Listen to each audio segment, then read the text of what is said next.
All right, so we're going to go to the next question with Sean here. We've been talking today at lunch at Mission Barbecue, one of my favorite places in Glen Burnie. There's a bunch of other locations.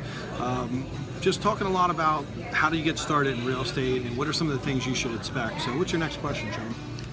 So what are some of the first year expectations that I can expect as a newcomer coming to this business?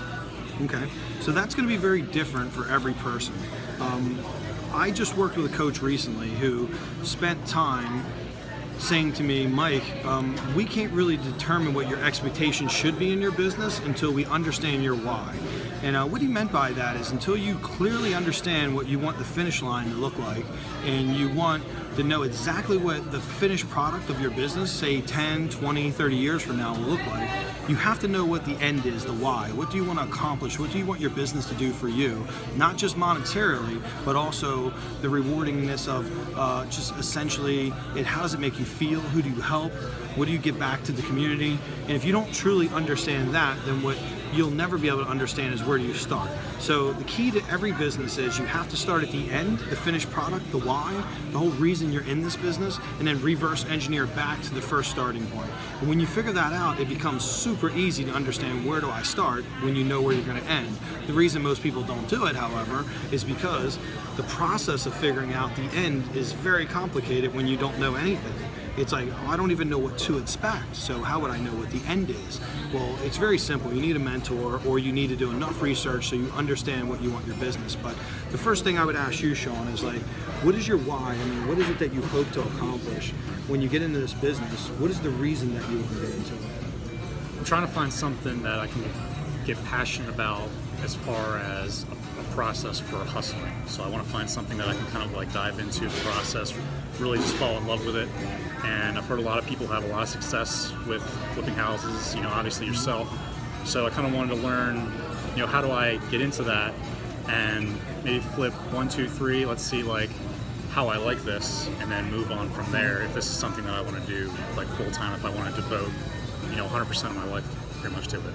Got you. So it's finding a hustle, finding something that can challenge you, it sounds like. Exactly, yeah. It's going to be challenging. And what will the money do for you? Let's just pretend you've done 3 or 4 of these and you've made $25,000, $30,000 of them. How will the money change your life?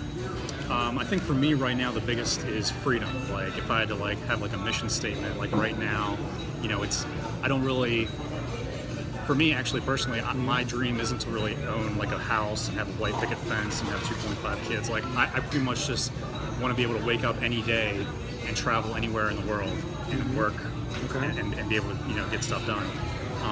So for me, freedom, travel, I really just need kind of like something like a condo basically to live in for like Baltimore, and that like would a home make me, base essentially. Somewhere cheap, maintains itself that you get back to whenever you need. Yeah. That makes a lot of sense. So for the first step of realizing your why, I would tell you to create a plan for how much it will cost you to do the amount of traveling that you want to do to have that quality of life. I know people that travel the world for $50,000 a year. I know many people that can do it on less than $100,000 a year.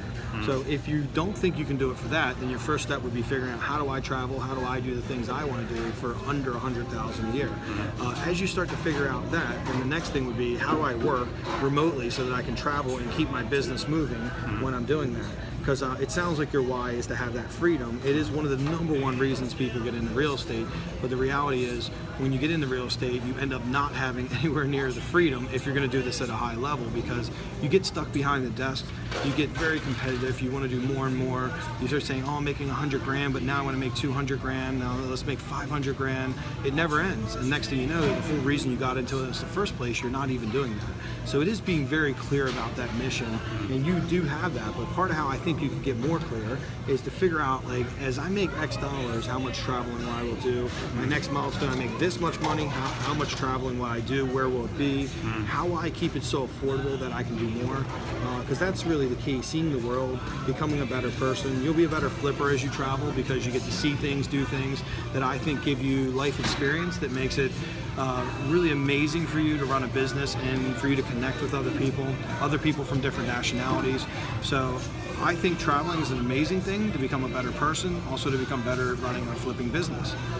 I think that's your why, traveling and freedom. So you need to create your business as how do I travel and get free. So the secret again for you will be, how much money do I need to make? Then we can go to the end, which will be when you are making that much money, and then we'll reverse engineer it back into understanding that, okay, I need to make 100 grand a year, and I need to be able to put this many hours in. I need to have this remote capacity so that I can be in Europe and flip houses, and be in Vegas and flip houses, Florida flip houses. And when you're able to do that, then we can reverse engineer it back and figure out what step one is to figure out what that plan is. Every business plan starts from the end by figuring the end out, and then you start with the first step to get to the end. It takes time to figure the end out. Make sure you do that. If you do that, I promise you, you will end up with a much clearer business plan that has teeth to it, that makes sense, that works.